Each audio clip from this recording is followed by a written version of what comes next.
What's Islam? That's a question many people are asking today. And early Islam is the topic of many discussions. Yet very often, people don't really have the essence of the meaning. Even Muslims themselves are not really sure how to translate it. The word Islam is the only word not translated from the Quran when they bring it to the English language. And there's a reason for that. When we go to the Arabic dictionary, we find that it takes a series of words to represent the concept of what aslama means. Aslama is the verb for the noun Islam. It carries a meaning of surrender, submission, obedience, sincerity, and peace. We understand about surrender, to give in, submit, and that's to go along with something, to obey the commandments, and then to be sincere. Now we could stop right there for a moment and think about it. If it requires sincerity, then there's no possible way that it can be forced on anyone. Because if anyone was forced to do anything, then it would no longer be sincerity. Thus, we realize the concept of Islam being spread by a sword or any type of force is impossible, because Islam requires sincerity. Finally, the word peace.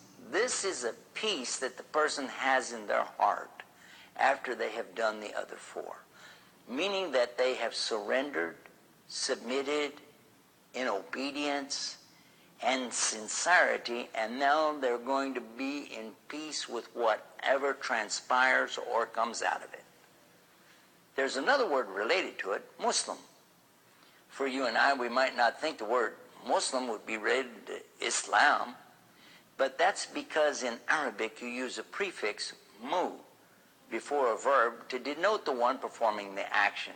Whereas in English we use the letters er, as a suffix at the end of the word to represent the one who does the action. Like walk, talk, think, And then in Arabic you put mu ahead of it. Adhan, mu'adhan, one who calls the prayer. Salli, musalli, the one who prays. Safar, musafir, the one who travels. This helps us to understand that word, Islam. But what does Islam imply? We talked about the meaning, the etymology of the word, but what does it really imply, and what is it about? What does Islam have to do with Allah? Is Allah God? Is there a purpose behind all of this? Who is this God? Who's the Ilah? And in fact, in Islam, the most important subject is Allah. Allah does not exactly translate into the word God. And that's because the word God in English only has one form, God. Whereas in Arabic, the word Allah comes from Ilah.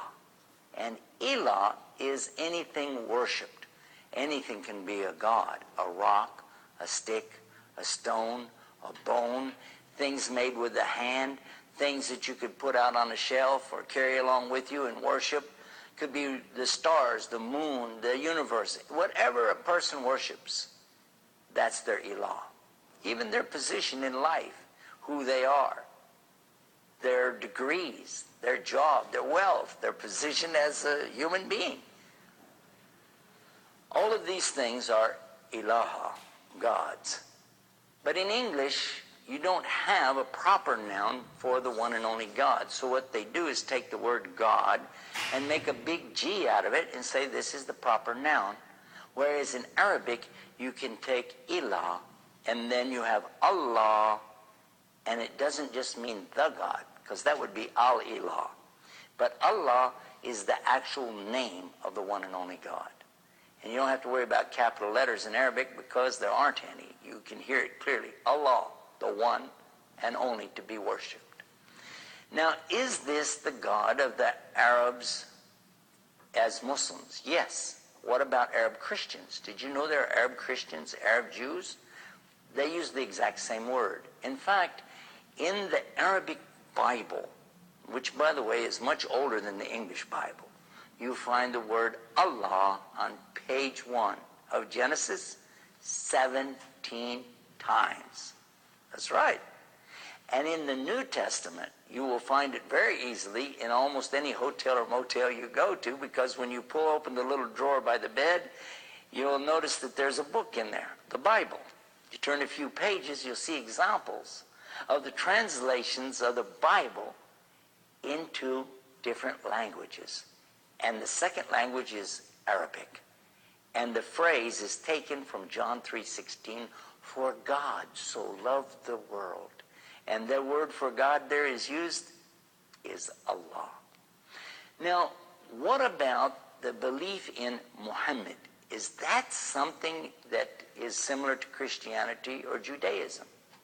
Well, for Christians who believe in Abraham, as Jews believe in Abraham as being the first or the progenitor of this monotheistic belief, the belief in one God, then the answer would be yes, because this is what Muhammad taught. In fact, many people don't know this, but Muhammad, peace be upon him, he is a direct descendant from Abraham. Yes, by the way of his son Ishmael. So Ishmael is well known to be the father of many of the Arabs today, and it is from him, through Abraham, Ishmael, that we find others who come all the way down to the Prophet Muhammad, peace be upon him. What about the other prophets that came by way of Isaac, from the other branch of Abraham? Well, we know Moses, don't we? And David and Solomon, and of course Jesus. And we say, peace be upon them all. This is very important for Muslims to always say that. Peace be upon them. What was it that Abraham, Moses, David, Solomon, and Jesus had in common with Muhammad? Peace be upon all of them. Do you know what it was? It was the message that they brought to their people. Abraham taught the people to worship God directly and not be involved in false worship or pagan worship. Moses, my gosh, that's very clear, isn't it? When we look to the 10 Commandments, we find immediately the very first commandment is that you shall not have any other worship except for the one God. Thou shalt not have any other gods beside me, is the way God ordered Moses to write it down, isn't it? And David, with his Psalms, and Solomon, of course they were on the exact same thinking. Their beliefs were not just similar, they were identical. And then Jesus, peace be upon him. Many people will tell you that Jesus says this or he said that, but when we look to the Bible, you know what we find? We find that it wasn't Jesus who had these different opinions and ideas. It was actually Paul. The quotes from Jesus in the gospel are so identical to the prophets before, you can't help but notice it. For instance, in Matthew 5:17, when Jesus says, think not that I came to destroy the law and the prophets. I came not to destroy, but to fulfill. And not until all things are accomplished shall a single dot or jot or iota or tittle be in any wise lessened. So we see right away that he was saying, I'm holding up the Torah, the law from before.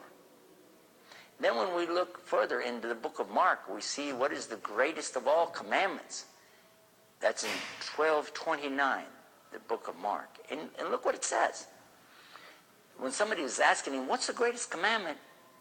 According to the English translation I have, it said that Jesus responded, it is to know, O Israel, the Lord your God is one Lord. And you have to love him with all your heart and your mind and your strength. So, obviously, we know now that this message was very important. Worshiping God alone without partners. And that's exactly what Muhammad, peace be upon him, was trying to do with his people at his time in Mecca, because they had strayed far away from their great ancestor Abraham. They still performed some of the rituals, but without the proper belief.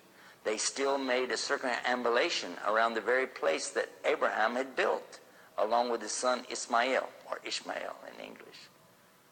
And do you know, and this is an amazing thing when you think about it, these people were actually